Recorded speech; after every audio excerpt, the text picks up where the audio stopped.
This is Andrew Hall. You're listening to Dead Hand Radio. My guest for this episode is independent filmmaker and film professor at CU Denver's College of Arts and Media, David Liban.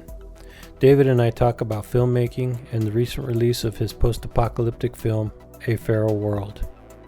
We also talk about his experience as a young boy growing up in the 70s and how the implications of the Cold War affected him and his outlook on the world.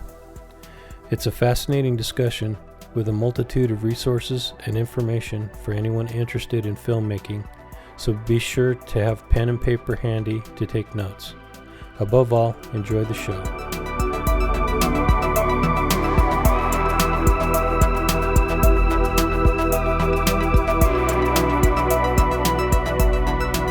How you doing, Dave? Welcome to Dead Hand Radio. Thanks for coming on.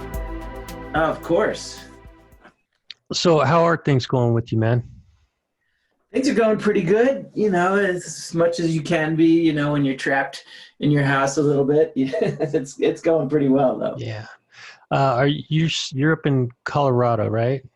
Yes, I'm just outside of Denver. Okay.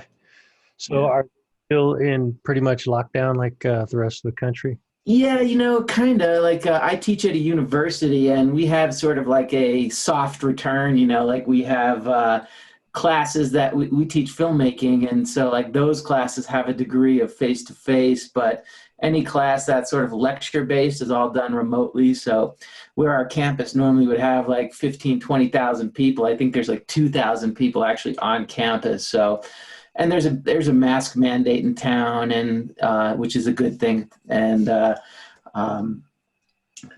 but for the most part, it's starting to, you can still go to restaurants and sit apart from one another, and movie theaters are opening up a little bit.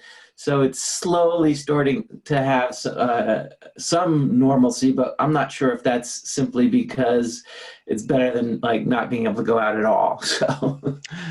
Yeah, I agree. Things are the same here. We have tourism is coming back. We're also, Vegas is a kind of a hub for marriage ceremonies. People come here to get married. And really? Yeah, that's started to pick back up. The casinos have people coming in. But if you go shopping, yes, you have to wear a mask. If you have a doctor's appointment, nobody can go in to the clinic or to the facility except for the patient who's being seen. My wife has to go see an oncologist every 6 months or so. And we had to go yesterday, and I had to wait in the car. They wouldn't even let me go inside to the waiting room.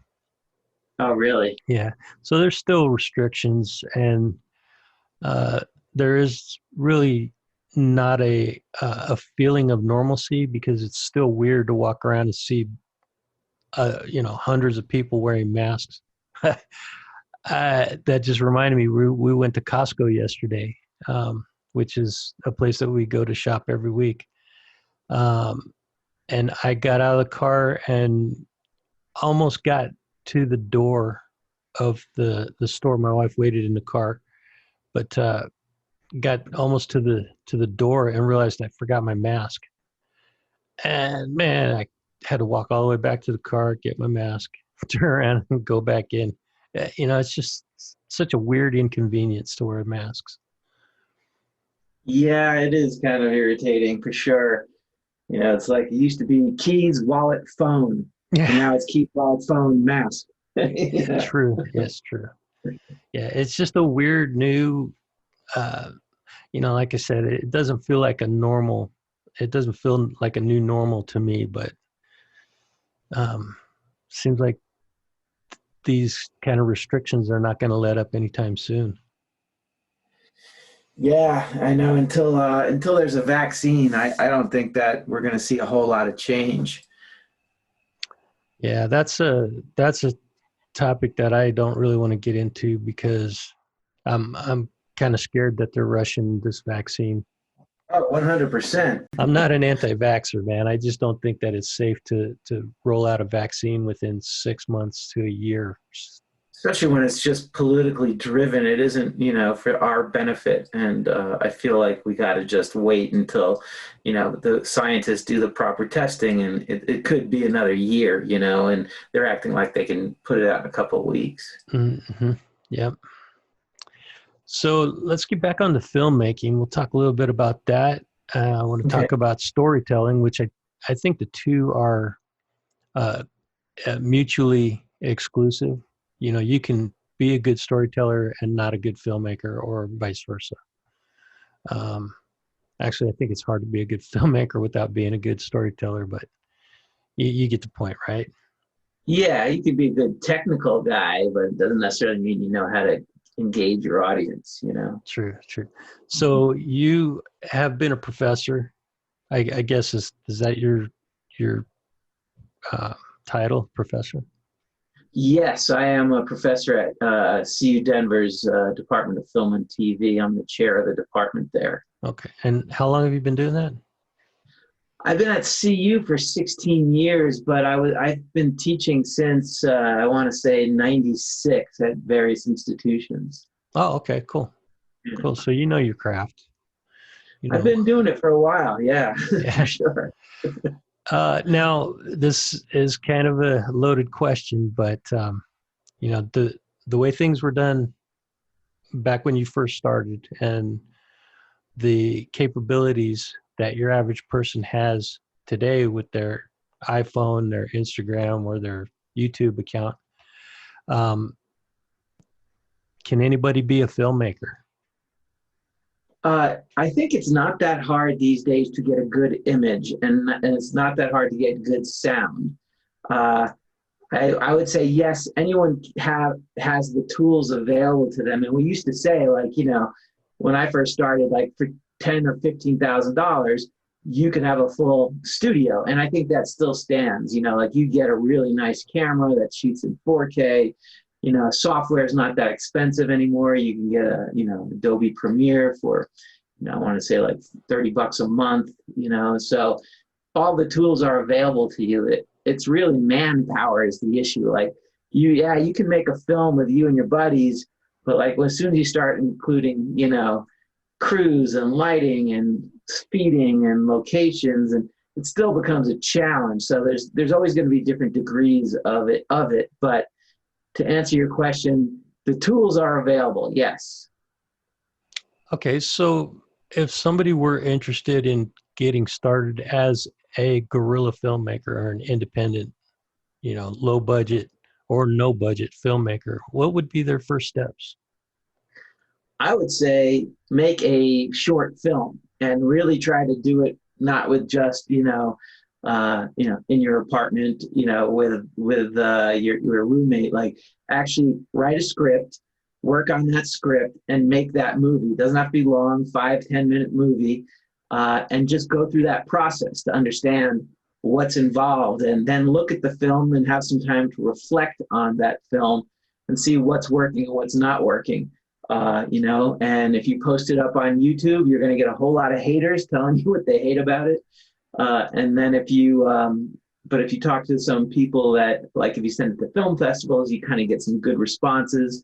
So I would say that'd be the first step, is like, try to do it, make the movie, and see where you need help. Like if you don't know how to light a scene, if you don't know how to frame a shot, those are all things that can be learned from books and from videos. But the main thing is just go out and try it. Yeah, I agree with that. I mean, that's true with almost any craft. You just, you can sit in a classroom and learn the principles of something, but until you actually get out there and start doing it on your own, making mistakes, because everybody makes mistakes. It's part of the learning process. For And sure. In fact, that's what we kind of do in our classes, is that, we can teach you the logistics and the sciences and the theories of storytelling and writing scripts. But ultimately, then we set up opportunities for students to then go out and do these things. And the advantage of film school is that you have built-in crews with all the other people in class. You have access to equipment. and then you get feedback. And so it sort of like streamlines the process. Doesn't mean that you can't do the same thing on your own. I think that film school is an opportunity for people to, try to get that sort of support system right from the get-go. That's funny. Uh, you reminded me of a quote that I heard somebody once say, and I don't know how solid their credentials were, but it stood out to me when they said this, and it was something along the lines of, you go to film school to learn what not to do, and it was kind of a dig on going to film school, because uh, a lot of people are against going in for formal education for whatever reason. I'm not saying that I'm against it, but this particular person was. But when I heard what you said and that quote popped into my mind, I I thought, well, yeah, I mean, you do have to learn what not to do in order to be good at what you want to do, right? Yes.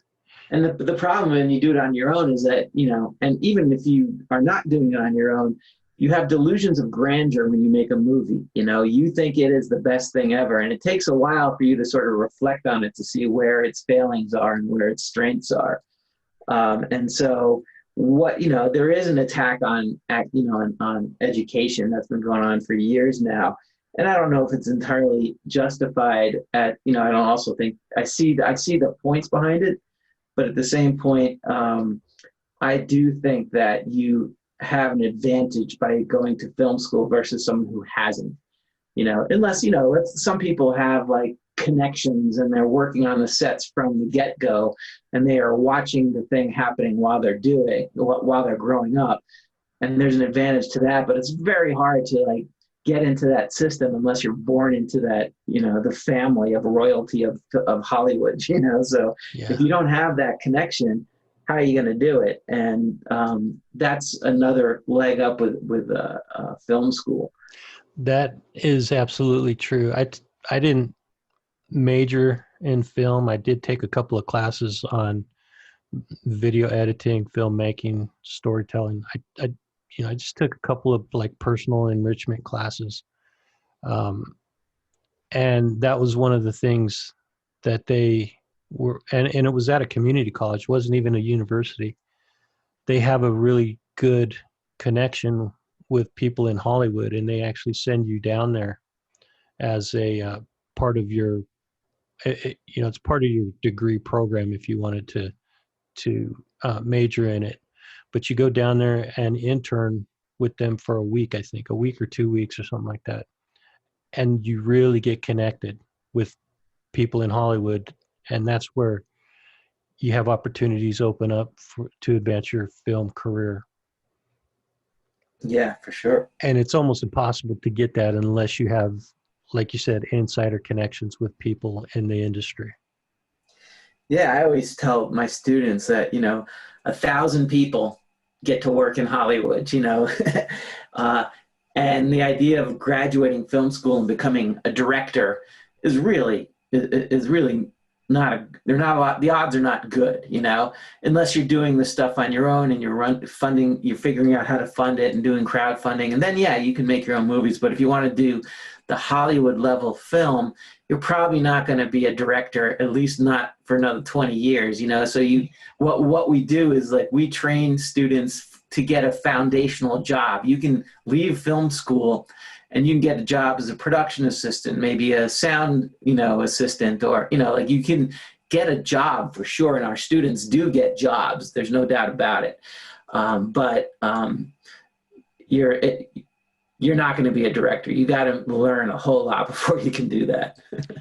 Well, and you have to develop a good work ethic. You have to be a personable person, somebody that is likable. You're not just going to go down there and start working and work in the industry for 20 years and automatically become a director. There's no ladder of progression in that industry. You have to really make your own path to, if that's what you want, is to ultimately be a director. Indeed. Yeah. Good. Well, that's good information. Now, let's go back to the indie filmmaking um, as a place where you can start, because there have been some success stories where people have come from making their own films, and then they, Sure. are able to break into Hollywood that way. But what are some of the biggest challenges of filmmaking? There are so many things that you have to have addressed. Like I would say filmmaking is one giant problem. So the main thing is you've got to really want to make this movie, because as an independent filmmaker, nobody's waiting for your movie. Nobody cares about your movie. So it's up to you to really believe in this thing and want to get it done, because it is a lonely fight up that hill. Because no, like I said, it's a big challenge. So I would say there's several places that you got to start. And one of them is having a good script. You really have to have a good script, and, get some feedback from people that, that really know what they're talking about in order to get to that next level. So once you have the script, that's a big starting point. Now you can go forward and you can try to cast and raise money. Raising money is always a big issue as well, because when you're an indie, it's not like you have a big budget. Like most people are working on the project for little or no money. And if that's the case, therefore you have to, work around their schedule, and so now you're dealing with other issues of far as okay, this actor's only available this day because she can't take off of work. She needs to keep her job. And so you have to kind of work around that. And then that cascades down the line to everybody else on board, the camera people, the lighting people, the sound people. And so we get that all on board. But I would say the main thing is script and money and vision are your first steps. Script and vision. Script, vision, and money. Yeah. Okay, that's what we're going to touch on next. We're going to touch on script writing, storytelling, basically having a foundation to start from. Yes. There's when you said that you have to work around people's schedules, it reminded me of a documentary film that I just saw. I think it was on Netflix, and I think it's called Raiders. It's about these two kids back in the 80s or 90s, after they saw the Raiders of the Lost Ark for the first time. They decided they wanted to make that movie, the same movie, Raiders of the Lost Ark, scene by scene. And they did it. They did it themselves. Them and a couple of friends got together, started shooting.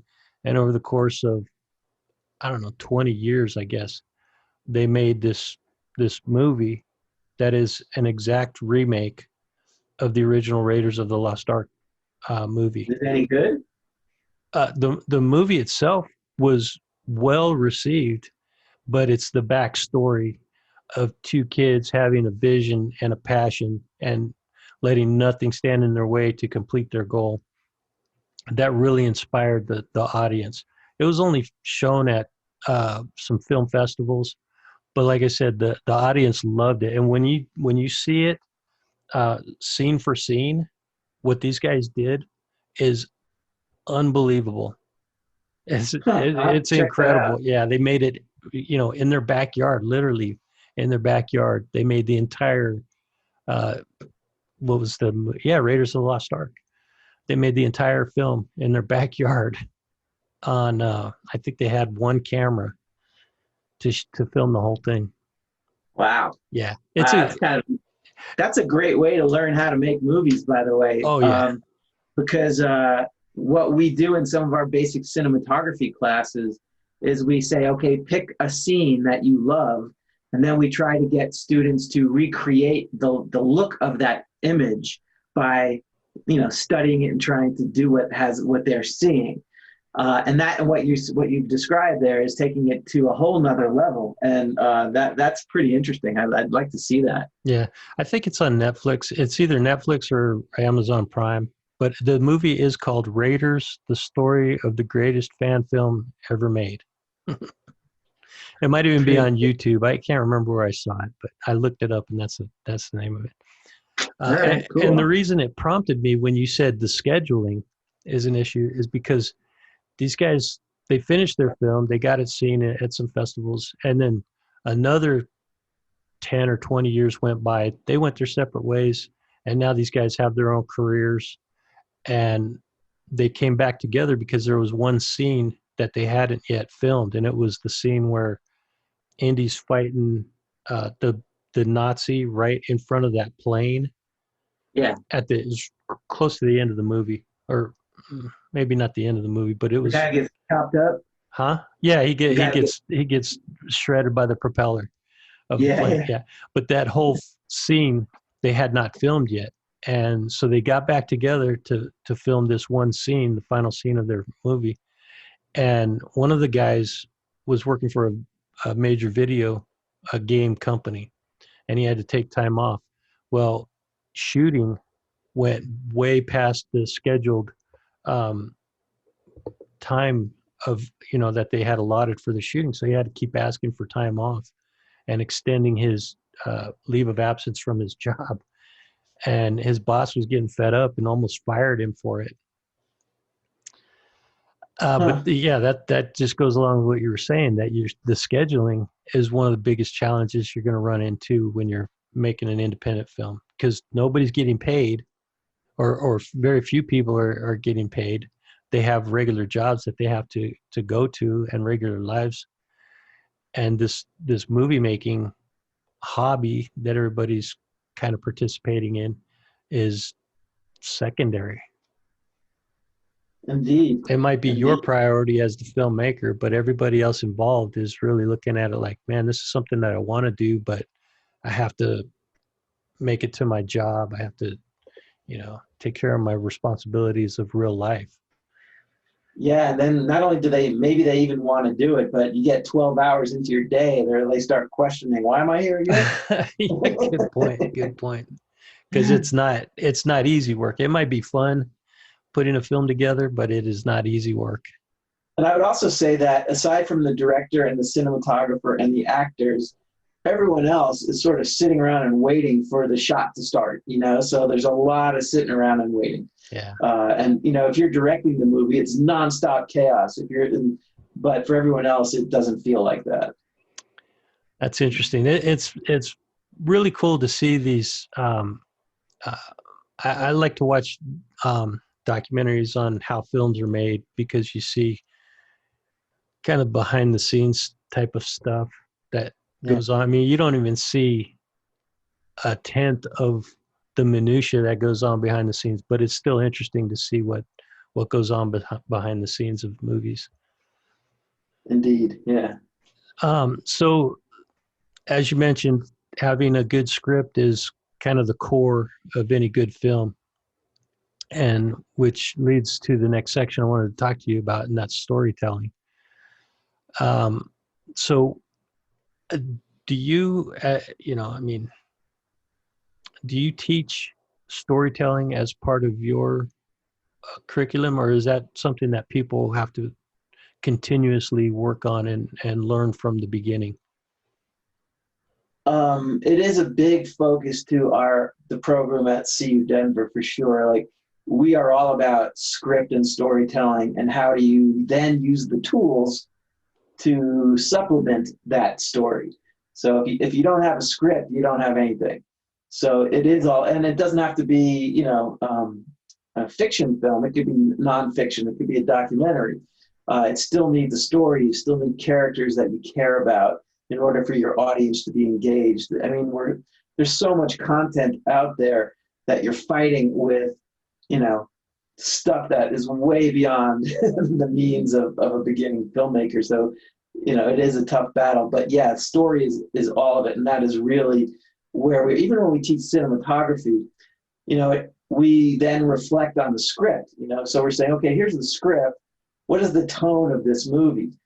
And then once we can identify that in verbally, now we can start to imagine how do you augment that theme or idea with a certain type of lighting or a certain type of look. and the costumes that people wear and the locations where people are. It all has to be part of that story. And so, yes, it is a big part of our focus. What are some of the rules that that you teach people in the early stages of of learning storytelling? What are some of the core disciplines that people need to focus on? When you mean as far as writing? Yeah, when somebody's starting out as a storyteller, because storytelling goes beyond the process of filmmaking. Yeah. You need to be a good storyteller to be a good marketer. You know, you need to be a good Yes. storyteller in almost every aspect of your life. To be a good teacher, you have to be able to spin a good yarn to keep people interested so that they can equate what they're learning to some real world um, subjects. You know, there's a storytelling element involved in teaching. Uh, so what are some of the rules that, you know, off the top of your head? I know I didn't give you like any heads up on this question, but um, what are some of the rules that you think are important for people to focus on? I'd say when you're writing a script, a couple of things come to mind. First off, it helps if you write about something you really know or something you're passionate about, because then it's much easier to get going. The other thing that I would say is when you sit down to write initially, you can't be worrying about what other people are going to think about it. You just gotta like have fun and write and sort of build a world while you're writing it, and just imagine and think and pretend and what would this person say, and don't and really try to push out all the stuff that you are imagining the haters are going to hate, because a first draft is always just a first draft. It's not uncommon for that first draft to have about 20 different versions before you finally are ready with the script. And a lot of people say whatever you've written initially, throw it out and start again. And I've never been a big fan of that because I don't know, that's a lot of work. I'm not just going to throw it out, but I will build upon it and start to remove things that might not be working. But that would be my first step, I would say, is just let yourself have fun and imagine without the criticisms knocking down your creativity. Cool. So Yeah. to sum that up in one word, I would say write fearlessly. Yes. Yes. But also, what's even more important is to write, period. Just you got Yes. to sit down and do the work. Like one of the things I remember, I saw Spike Lee talk once, and I remember a lot of people were asking him questions about it, and like because everyone has good ideas, but until you write them down, they're nothing. Like so even if you're not a seasoned writer, you got to write it in order for it to have take shape. So good ideas don't mean anything. It's really writing them down. That's a good point. Yeah. So do you have anybody for, sorry, do you have any recommendations for like books or other resources that somebody who's interested in self teaching or self learning this discipline of storytelling? What kind of, You mean like screenwriting?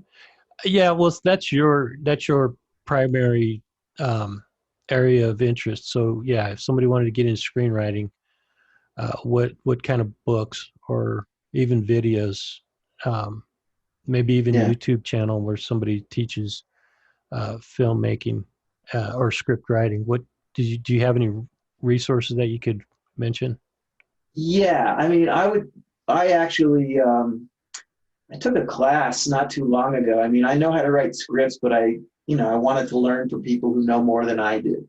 And so taking classes is a good thing with people of expertise and listening to what they say. The other thing I would say is like, read screenplays, see how it's done, like, because they're sadly, a lot of our students don't really like this, is that the formatting of a script seems so technical and not fun. But the truth of it is, Hollywood, no one is going to read your screenplay in the Hollywood level if there are any typos or if it's not formatted properly. So you got to understand the basic format of what a script is supposed to look like and what things you should and shouldn't say in a script. So there's a couple of books that I really like, and I'm looking at my bookshelf right now. And one of the ones that I really, aside from all the screenplays that I own, I also really like this book, and it's called Your Screenplay Sucks. And it has 100 different tips in there about writing your screenplay. Now, that comes, and what I really liked about that one is that, pulls no punches, and it really goes into the detail of what you should and shouldn't do in your screenplay. And there's a basic book that a lot of screenwriters either love or hate, but it's the one that most film schools use, by Sid Field.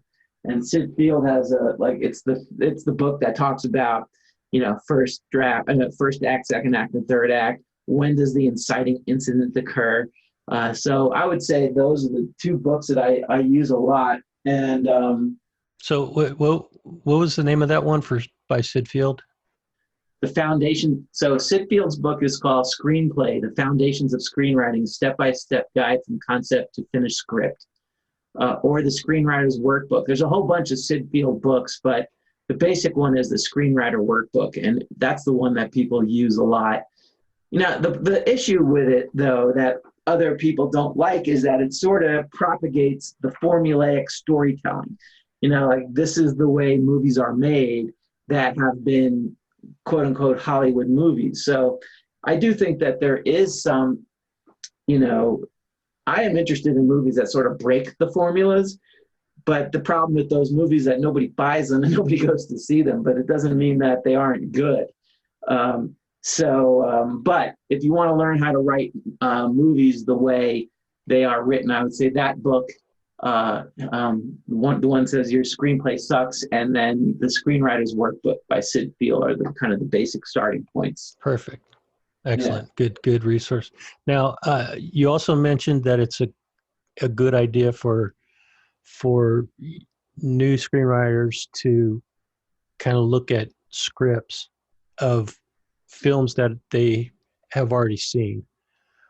So where can somebody go to find a script for, like these kids that redid the Raiders of the Lost Ark? Where would you go to find a script for Raiders of the Lost Ark? It's not hard to find. You did on Google, you could search them. A lot of the scripts of movies that have been around for a while, they're not hard to find. You can buy, printed versions on Amazon. Like, I buy scripts that are, paperback bound, that I found, people have sold used copies for $2 or $3, just because they've been sitting around forever. So I collect those and read them, and I really kind of work my way through them. And then what I like to do then is I rewatch that movie, and it's always interesting to see how either things have been removed or added, or or interpretations on how that is. And one of the most difficult things that one of the things that I was struggling with the screenplay that I just finished is the notion of tone. How do you write tone? And everyone keeps telling you, like, that is not something that can be taught, and it's not something that can be seen on the page. And so I was really looking, I'm trying to do like a Coen Brothers type movie. And so I read a lot of Coen Brothers script to try to see, because that's the tone that I was kind of going for, this tongue-in-cheek kind of humor.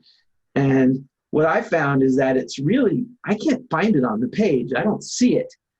But what it is the combination of what's on the page and then the performance, like Big Lebowski. Like, when I read that script, it's not nearly as funny as then when you see somebody deliver the lines. And so that would be something that, you have to sort of imagine what kind of film is it you're trying to make. And then based on that is where I would try to find the screenplay that would be closest to what you're trying to do. Cool. Yeah. Cool. I have to say, man, I think you and I are in sync on this conversation, because in my notes, I referenced our previous conversation. Well, the interview that you and I did back when you first started the release, or you were finishing up the film, A Feral World, and you're getting ready to start taking it into the indie film festival circuit. And I think it was October of last year, almost a year ago. Yeah. And we did that written interview for my website. And I asked you at that time, what was your favorite movie? And you gave me a list of 10 or 11 movies, and The Big Lebowski was one of them.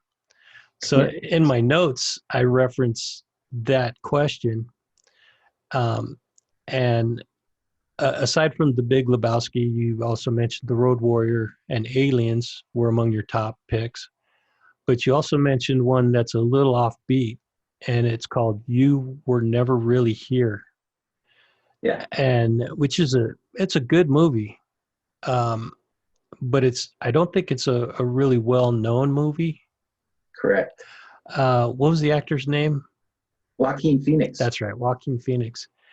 And it's about a loner who he I don't know if he's jobless or lost his job during the film, but he kind of has a almost like a fantasy of becoming a superhero.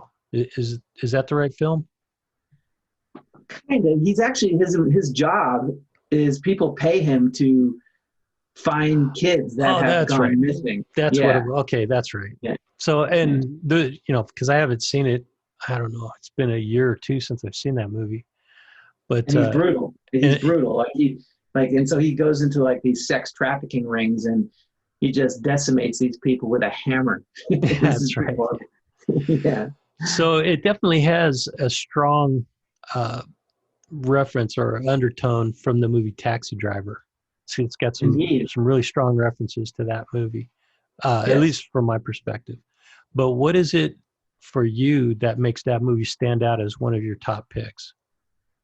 It's funny you say that because I just happened to rewatch that just a couple days ago because I was sort of thinking about that movie. What I like about that movie is its patience. I like that, this is not for everybody. Like a lot of people need nonstop action and constant moving. And this one takes time and you get to know the people. I prefer character driven stories. And this is one, it's also performance driven. Like Joaquin Phoenix is terrific in there. And he's struggling with his own abuse as a child. And they don't really dig deep into that. They just show like these little flashback sequences that are literally like a second long. And with just that little bit of information, you start to understand why he does what he does. And so it's kind of deep in that way. But you also have to be willing to spend the time to walk around with this guy as he's, you know, finding and looking and searching.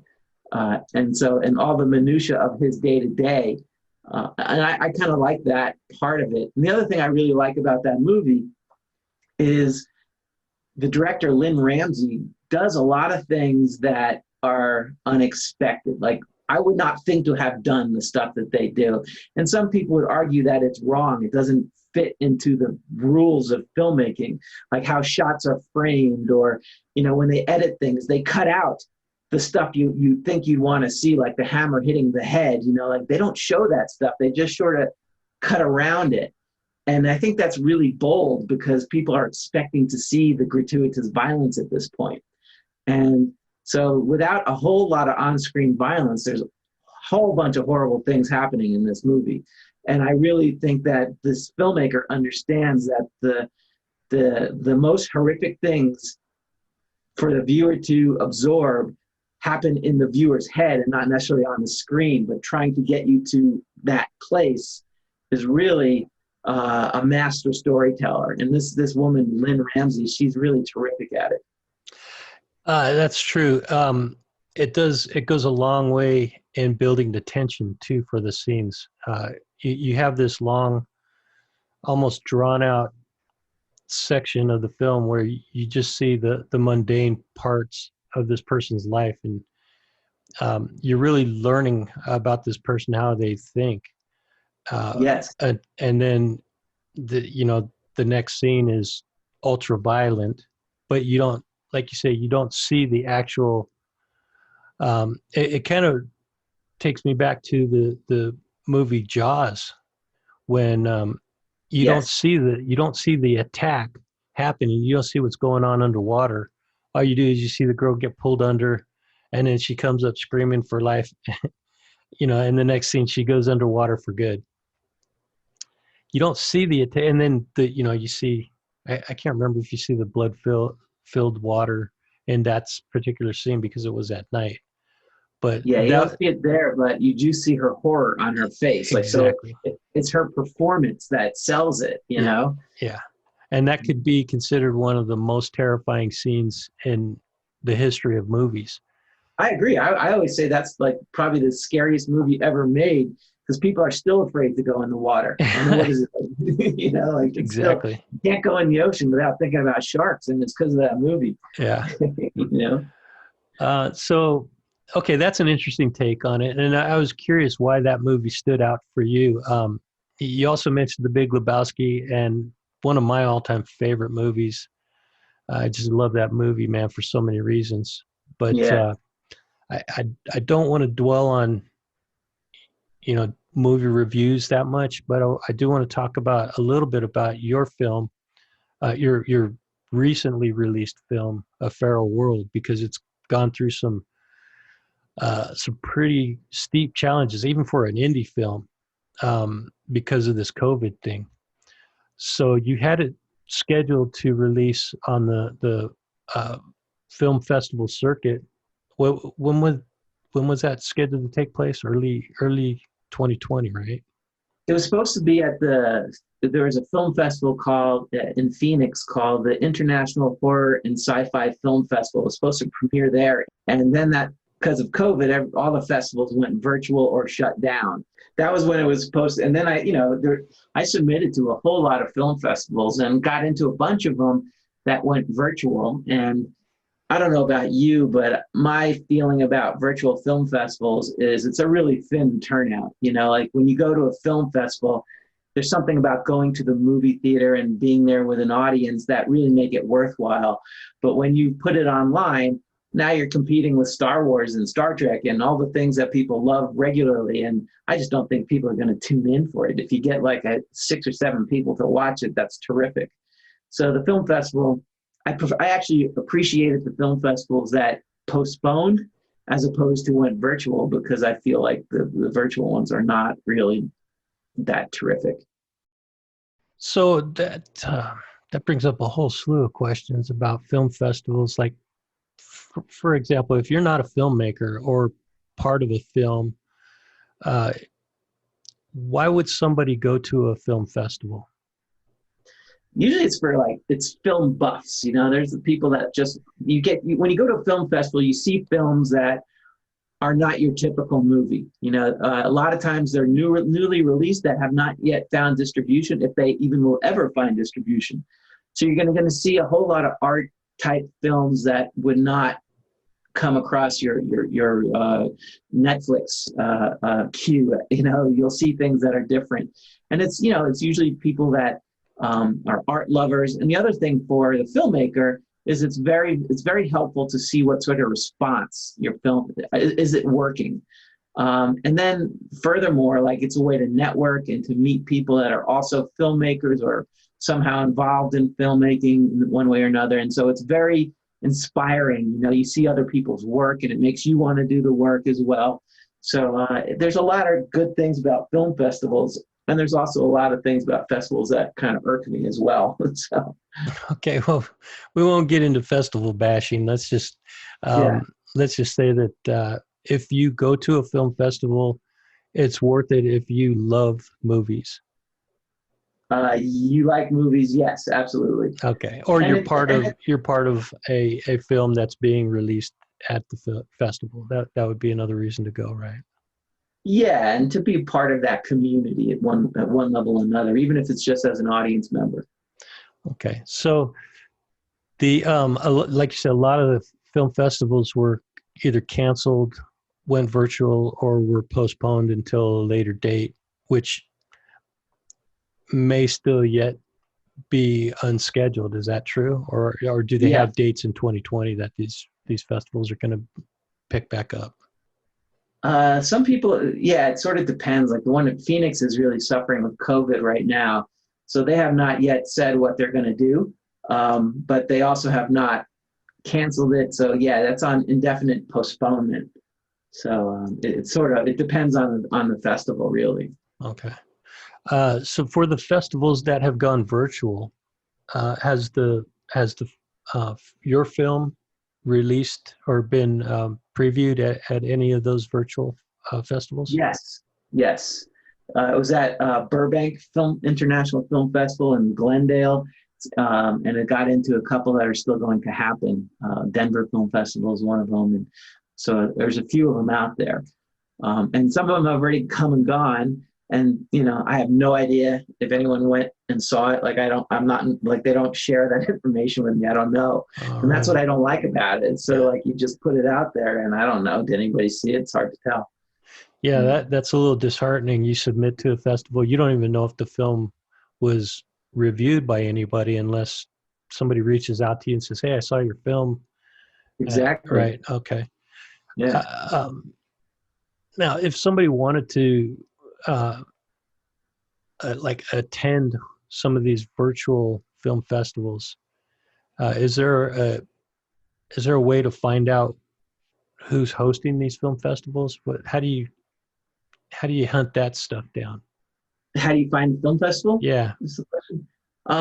They're not hard to find. There's like 5,000 in the United States. So it depends on where you live. It's easy to find them. I use a service called filmfreeway.com. I have no relationship to them. I'm not selling anything. But for me, for filmmakers, it's a way to submit to film festivals in a more simple manner. But you could also go there and just do a search, show me all the film festivals in San Francisco, and then you can kind of see when and where those things happen. Okay. Cool. Yeah.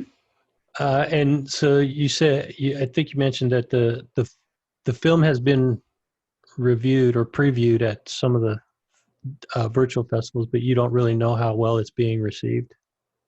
No, but the film has released on September 22nd, and so now I'm starting to get some feedback from other entities because now it's actually out in the world. That's cool, and Yeah, it's on iTunes, Amazon Prime. Is it on Vudu? it is. Oh, It cool. is on. It's on Vudu. It's also going. It's going to be for rent on Redbox as well. And so there's a whole slew of VOD places as well that it's going to be on. Like Cox's has it, and so I've got a list of them on my website from the distributor about where it's going to be. And And it's yeah. plug your website right now. The website is feralworld.net. Okay. And there's a little link. There's a page there that says available on these platforms, and it'll have a list of all the places you can see it. You had mentioned that previously that distribution is another big hurdle for independent filmmakers, and you seem to have been able to successfully gotten your movie picked up by quite a few video on demand outlets. How did you manage to do that? Well, that was a huge challenge. So when I was finishing the movie, I was planning on doing a self distribution, like I was going to do a DIY way of doing it. I didn't really want to do that because that meant that you got to be involved with it forever. Like you constantly have to be marketing it, and I was prepared to do that, but I didn't really want to go that route. So I was able to get the film to a company called Gravitas Ventures. And Gravitas Ventures bought the movie. And so it's up to them now to distribute it to different platforms. And so that was a big, feather in my cap that I took a while to get done. But so that was a very good thing for me. But if you can't get a distributor, there are a lot of places. There's a service called Film Hub. And at Film Hub, if you are a filmmaker, you can put that movie up there tomorrow. And they are connected with dozens and dozens of different streaming platforms across the world. And you can get the movie out there that way. But it's still up to you to make people aware that it's out there. So just by putting it up there isn't enough. You really have to start working in social media and emailing and contacting people. So you have, it's a whole job. It's a full-time job if you really want to go that route. Yeah, great. Well, hey, congrats on getting the film picked up by a distribution outlet. Thank you. That is a huge feather in your cap. Um, do do they do you still get royalties on the sales, or is it just a flat fee when it comes to that? Yeah, I haven't seen a dime, but the way it works is I can't give you the exact numbers, but I can tell you that they sell the movie to other platforms. They get paid, and they get a percentage of it, and then I get the remainder of it. So they get it. They take a chunk of it. So they obviously, for them to take the movie, they have to feel like they can make money on it also. And the way Gravitas Venture works is they typically take a whole lot of movies, and and so they work on volume. Some of them do really well, some of them don't. But because they work with so many movies, they tend to do pretty well. And they're also, what I really like about that company is that they treat the filmmakers with respect, because there's a lot of thieves out there who just will take your movie and you'll never hear from them again, and you basically signed away the movie.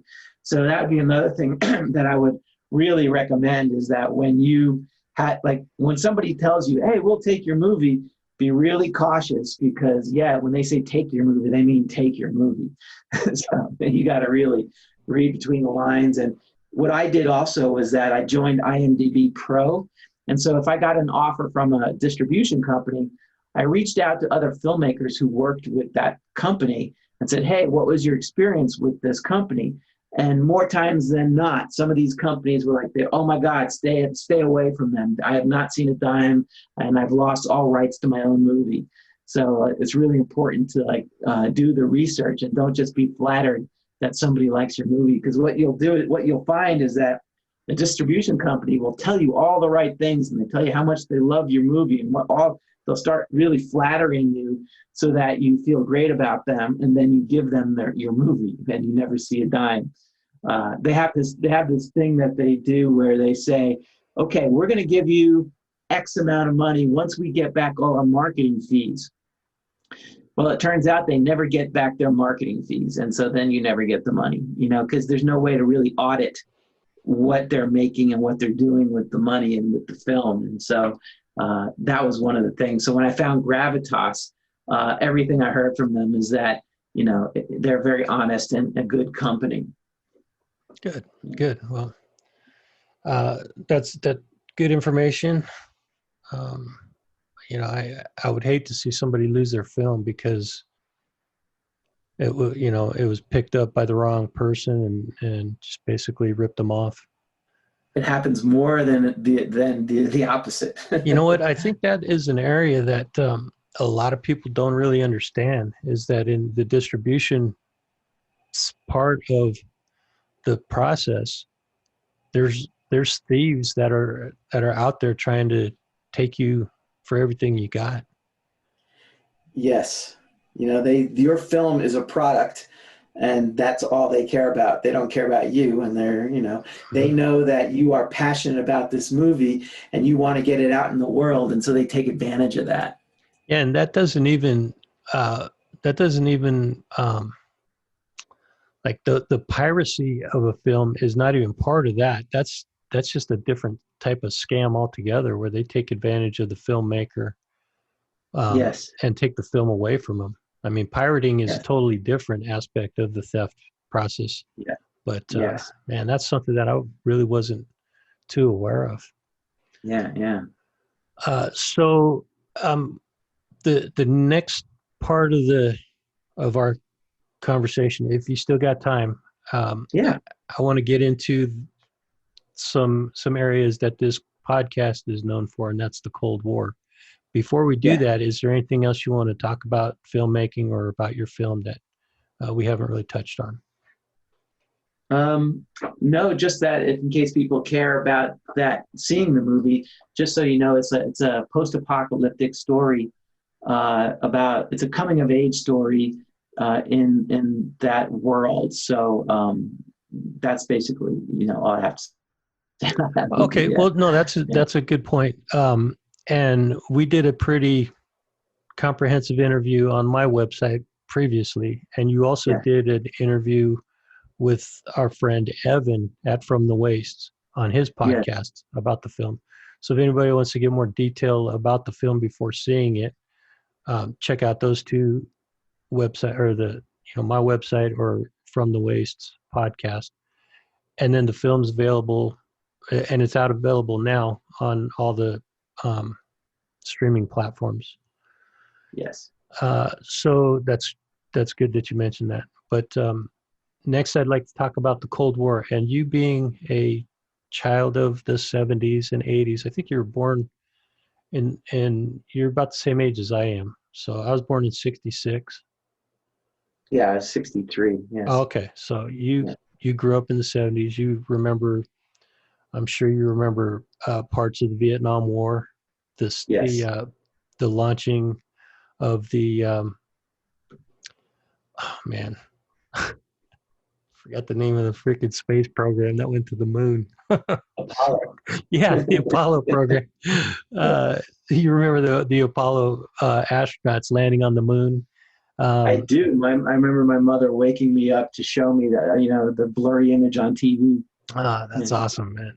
Yeah. So, and in my mind, that was a huge part of the Cold War. A lot of people don't equate the space race to the Cold War, but in my mind, it was a big part of it. And so, let me just ask you, from your earliest memories, what what do you remember about the Cold War? I do remember feeling this sense of doom, like it was inevitable that we were all going to die from a nuclear holocaust, which is maybe why I'm interested in the post-apocalyptic genre.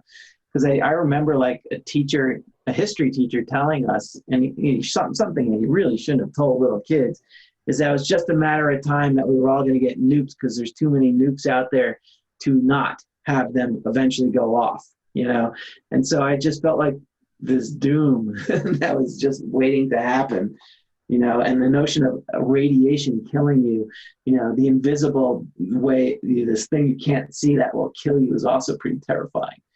And there's all these propaganda movies of from Russia, about how Russia was the enemy. But yeah, it was just the notion like of hiding under a desk when a nuclear bomb came, as if that was somehow going to help you.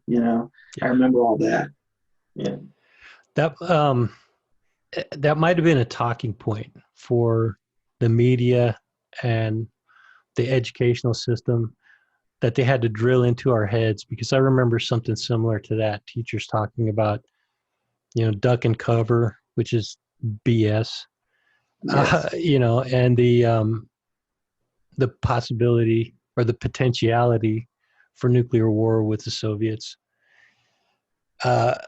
But did you really come to awareness about the threat of Cold War through real world events, or did you learn more about it through like pop culture, like movies, things like that? Um, hmm. I guess it's different phases of my life. Like my earliest memory was that fourth grade class with that teacher. I don't remember a lot of my teachers, but I remember that guy because he scared the hell out of me. But after that, then it was probably just pop culture that I got, most of that information from. Any particular movies or references that you have? Um, hmm. I guess like I do like, the post-apocalyptic genres, like if you saw like Omega Man or something like that, where like society has been destroyed, the question was what happened to society, so that was my, those were the ways that I came across it. Then there was like Top Gun and like anything like that, where like there is the spy. I read a lot of spy novels, that took place between the what's the guy's name? Ken Follett. He wrote a lot of like Cold War novels and spy novels, and so those kind of things also sort of impacted me, as making me aware that this was going on. Like the spy genre as well was a big part of it. What about TV shows? This is something that I haven't touched on with a lot of people, but as you were talking, I thought, man, there were a couple of TV shows that I particularly remember that were not, focused on the ultimate conflict of World War III, but they did focus on some of the things that had happened throughout the Cold War, earlier, events in the Cold War. Like, for example, MASH, the TV show MASH. Hmm. Um, it covered I think that movie or that TV show was on air for 9 years, and it covered the Korean War, which only took place over a period of 3 years. Yeah. Did you watch that or have any references to other television shows? I did watch MASH, and I was a fan of that show as well. And as a kid, I didn't know anything about the Korean War, so I didn't know that, until I got older, that how long it actually lasted. Um, but other shows, I'm sorry, I can't think of any shows right now that come to mind. Hmm. What about did you watch the $6 Million Man? I did. I loved that show. Yes. That was the first, for me, that was the first time I heard of the OSI, Ah, the yes. Office of Special Investigations, I think is what it stood for. And because Was it a Steve, real thing? it is a real thing. Yeah, it's Huh. still in existence now. AFOSI is what they refer to, but they're kind of a law enforcement arm of the Air Force, but they're a little bit clandestine too, or clandestine, Mhm. um, because they'll do stuff that like counterintelligence work and things like that, kind of spy stuff. But that was what the star of the show, Steve Austin, was. He was part of that group. He was an astronaut, but he crashed. Had his body parts replaced with robotic. What did they call them? Bionic Yeah, parts. he was stronger, faster, a Yeah, man barely alive. yeah, yeah. That was. It was a great show, man. I remember watching that when I That was a was. kid. Yeah, I was really into that show. I think I even had a little action figure of Steve Austin. Yep, yep. I had that too. And then his cyborg nemesis. Can't remember what that Yes, guy's name was. I don't either. Yeah.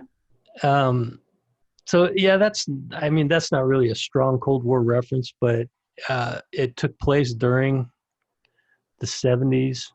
Was it the 70s or was it the 80s when that was around? That was the 70s. Okay, Yeah. okay.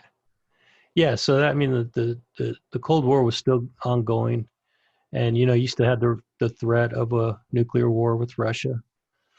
But I Yes. remember one episode where he's chasing Bigfoot. Do you remember that episode? Yes.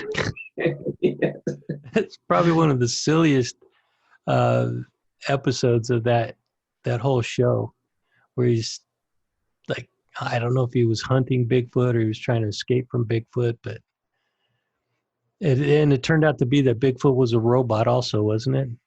I think so. Spoiler Yes. alert! Sorry about that, people. Bigfoot's Yeah. a Yeah. robot. Okay. Yeah, no, TV was a big influence in my life as a kid growing up, and I don't know how much of an influence it was for you, but Oh, it's huge. I was a big TV. I'm still a big TV buff. But I also remember the movie War Games. Now that I mention it, yes, like that, good that was a reference. movie that was hugely impactful for me as well. I still think it's a terrific movie. Yeah, that was a great movie. What was it about that movie that stuck with you? Um, it built on my fear of like nuclear war can happen by accident, sort of. Like that was the part that made me like, yeah, there is the kid who can hack and he can do these things and he inadvertently almost starts a nuclear war.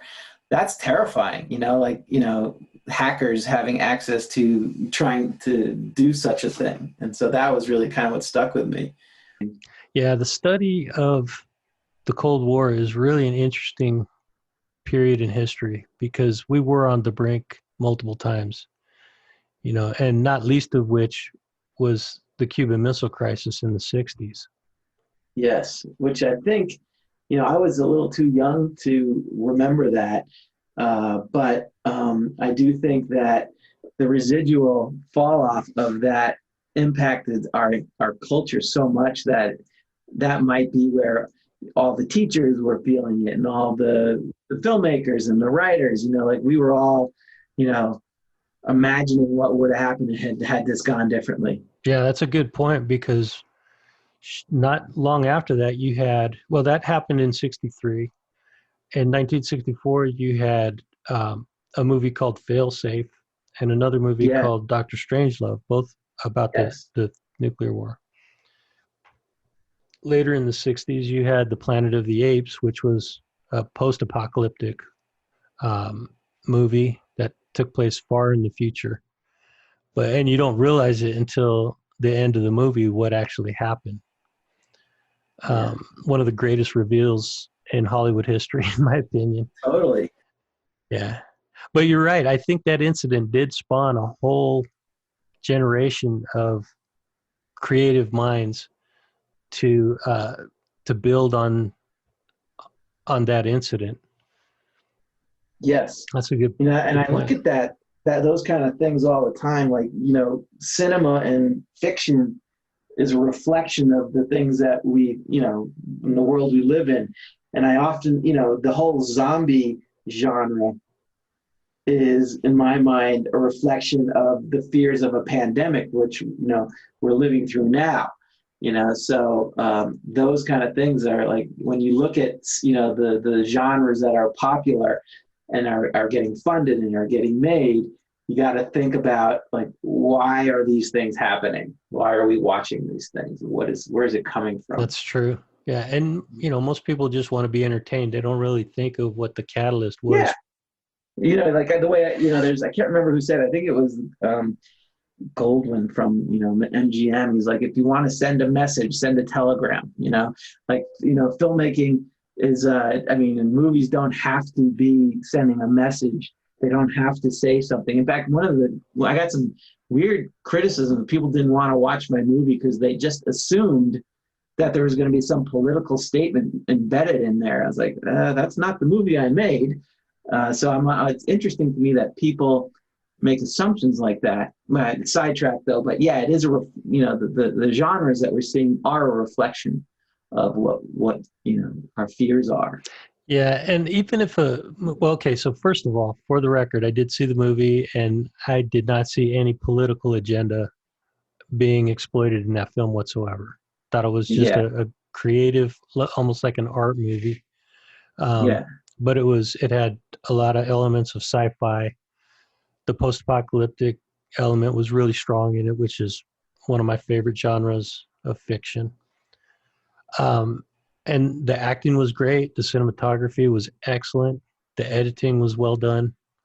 I think it was just a great indie film, man. Good job. Congrats on the thank movie. you. I appreciate that. Yeah, and tell Amazon to approve my review of the freaking movie, man, because I've rewritten it 3 times now. And what is it? Yeah, I'm having a hard time with them as well. I don't know what's going on with Amazon. A lot of people told me that they've submitted reviews as well, and they have not yet been populating on the site. I don't know what's going on. Maybe all their workers are, all their reviewers or whatever, their moderators for the reviews are stuck at home and don't have internet connection. Who knows? Right. An EMP has gone off in near Amazon or something. Yeah. Yeah, it's driving me crazy because I do see more and more reviews popping up on the for the film, which is great because most of them are positive. Yes, we had one troll who, like, I looked at his other reviews, and so he just like goes around to these new movies that are coming out before they are actually released and giving them 1-star reviews. And in the big picture, does that mean anything? Probably not a whole lot, but what that does is that it negatively impacts the release. And so I'm not sure why people would get off on doing that. So what do you know? If you don't like it, you don't like it. I get that, but like, they didn't even see the movie. you know? Yeah. No, I mean, like for one example is people are jealous that they're not making movies themselves. you know. Yeah, there's a book that I read a long time ago. I don't know if you know it, called The Artist's Way. And it's like for people that feel creatively blocked, it's a terrific book to try to get you out of that creative, stalemate. And I use that book and I love it. But in there, they talk about people who are blocked artists. And blocked artists often are the ones that do that kind of thing, or a blocked artist might run a film festival. Not that that isn't of value, but it's not actually making the work. It's distributing or getting the work out there. But someone who's going to attack a movie based on what they think it's going to be, it's just unfair No, trolling. it's ignorant. It's just Yeah, yeah. it's selfish and shouldn't be allowed. And Amazon allows it to happen. That's what's frustrating. Yes, yeah. But going back to what you said about movies being politically driven, there are certain aspects of that I'm okay with. It's where the political agenda is so overt that you can't even enjoy the movie. You can't enjoy the story behind it because the only thing that they're really pushing their political agenda, Indeed. Who's a good master at putting that in there in a hidden way was Clint Eastwood. Now, Clint Eastwood is a known Republican, which is fine. you say that like he's a known serial killer. No, but he clearly supported Bush and whatever, and everyone is entitled to vote whoever they want to, and that's not where I'm coming from. But what I thought was interesting about his movie Richard Jewell was he had a very convincing argument about how the media took this event and made it something that it was not. Now, no matter what your political leaning was, I thought the way it was presented really makes you think about the news that we're exposed to and how we are driven by that. Between that and I recently watched this documentary called The Social Dilemma, I'm trying really hard to get off Facebook and not just reading news that is tailored to my political leanings, because the premise is that Facebook knows where you are politically, and you are only being exposed to people that support those political views. So it's just creating more division, as opposed to seeing a more neutral news source that shows both sides of the story. If you're only watching Fox, that's only what you're going to see. If you're only watching MSNBC, you're only getting one side of the story. So all that stuff is starting to freak me out a little bit. I'm trying to move away from it as much as I can. Yeah, that's smart for your own sanity. It's hard. It's harmful. But I kind of feel like what's happening now is not different from what was happening at a different level in the Cold War era. I mean, there were still these political agenda movies and TV shows that are dropping in little things here and there, not to the extent we're seeing today, but it was there then too. Yes. Yeah, and it was subtle though. There might have been an underlying tone, like you said, that exploited a political agenda, but it wasn't the whole focus of the movie. And I can't think of a good example right now, but the only thing that comes to mind really is, the Star Wars movie, the original Star Wars. You have the Rebel Alliance versus the Empire. And in my mind, after looking at that from, a distant hindsight perspective, I can easily see that the Rebel Alliance was a representation of the West. They stood for good.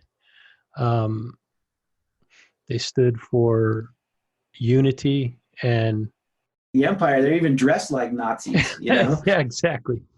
Right.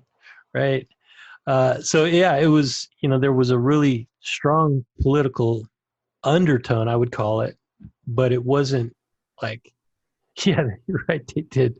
Even Darth Vader's helmet looked like a Nazi shock troop helmet. Yeah, I mean, if you look at like what, the military, like the guys that were running the show, like those were Nazi outfits. There's no doubt about it. That I was trying to tie it to the Cold War and say that the empire was Russia or the Soviet Union, but um, yeah, I think that I think that there was, that's definitely in there as well. Like I would probably, I don't know, George Lucas was also making a conscious decision to do that, but it's the world he grew up in too, so he had to be influenced by it also. exactly. I really appreciate those kind of films that they might be driven and have some kind of a like okay, a good example is The Big Lebowski.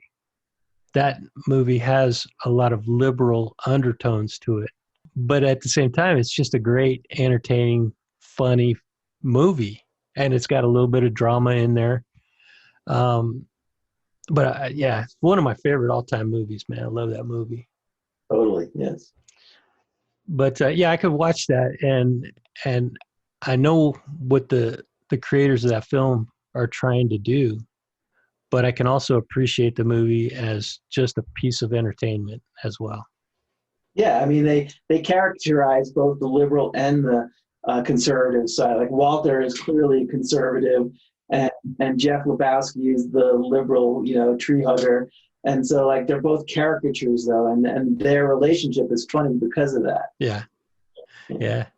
And then you have the nihilists. Oh my god, That's right. We don't care about anything. Yes, those guys were hysterical, man. That might have been the comic relief of the whole film, indeed. and they were supposed to be the bad guys. That's right. Yeah, I could talk about that movie nonstop, but I think we should probably wrap it up. Um, Okay.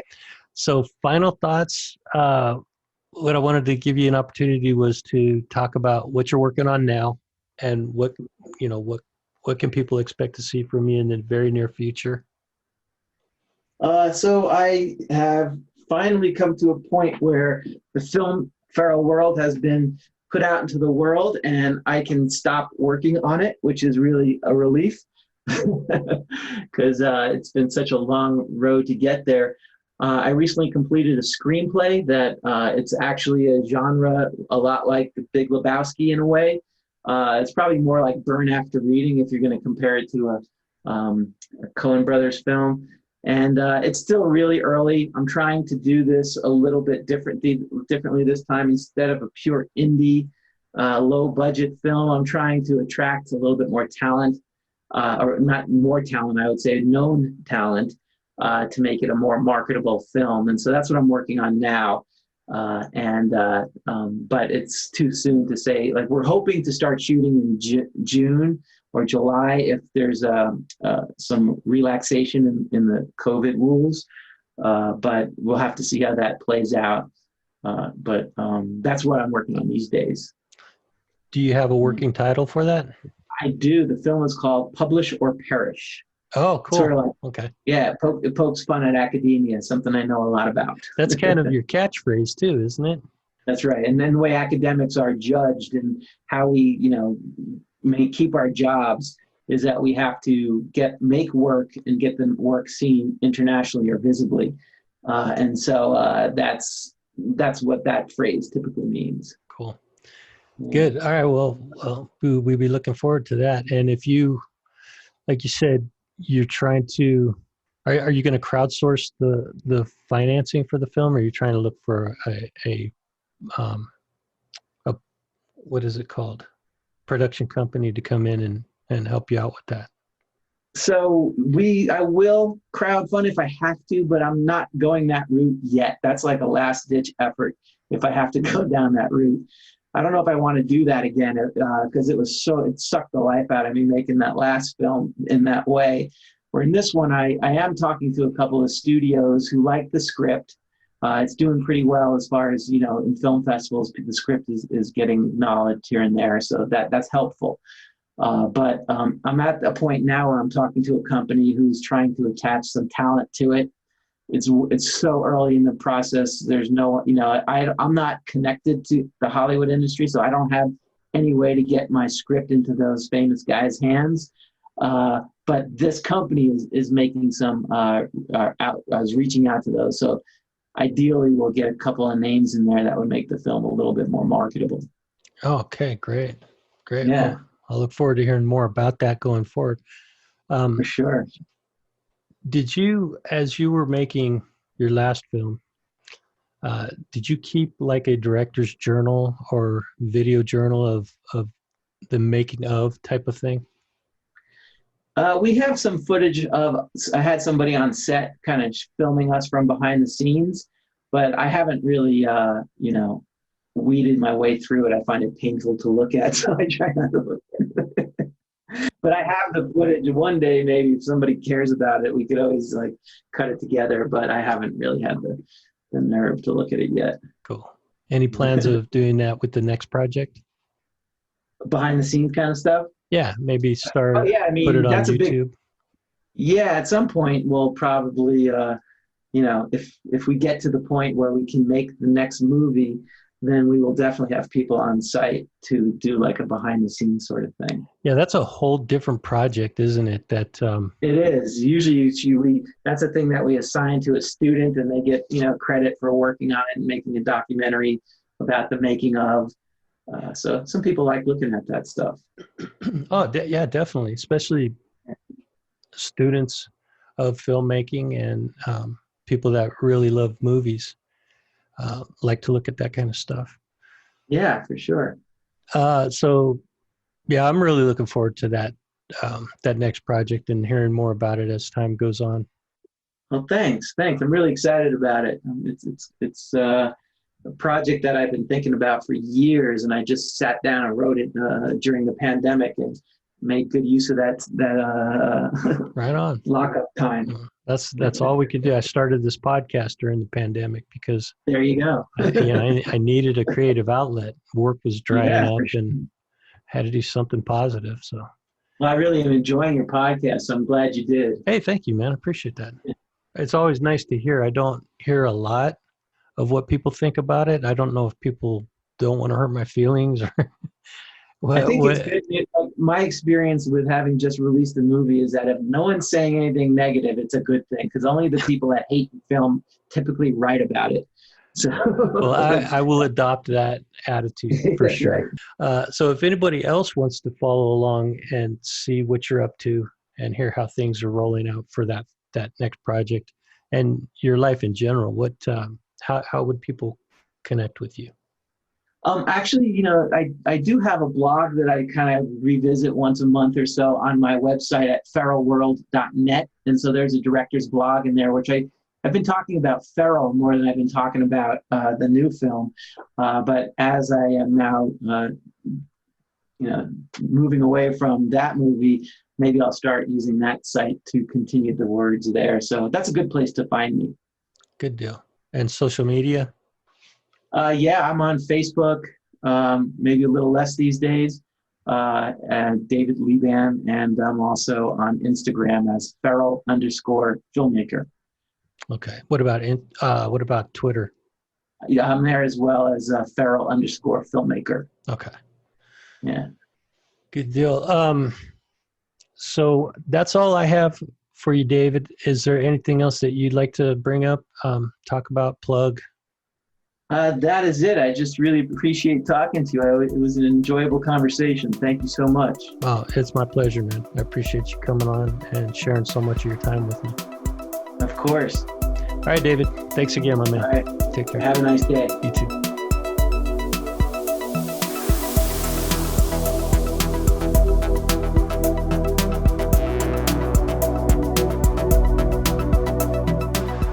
Dead Hand Radio is a podcast about the Cold War, its history, and the effects it had on our culture, technology, and the future of our world. My goal is to examine these and other topics, to learn, to educate, to entertain, and exchange ideas with those interested. So join me, and together we'll explore a fascinating period of history and examine some incredible advancements in weapons, technology, science, art, and culture, and discuss how all of it relates to the future of our world. If you or someone you know would like to be a guest on this program, drop me an email or visit deadhandradio.com. You can also find me on Twitter, Facebook, and YouTube. I'm Andrew Hall, and this is Dead Hand Radio. Thanks for listening.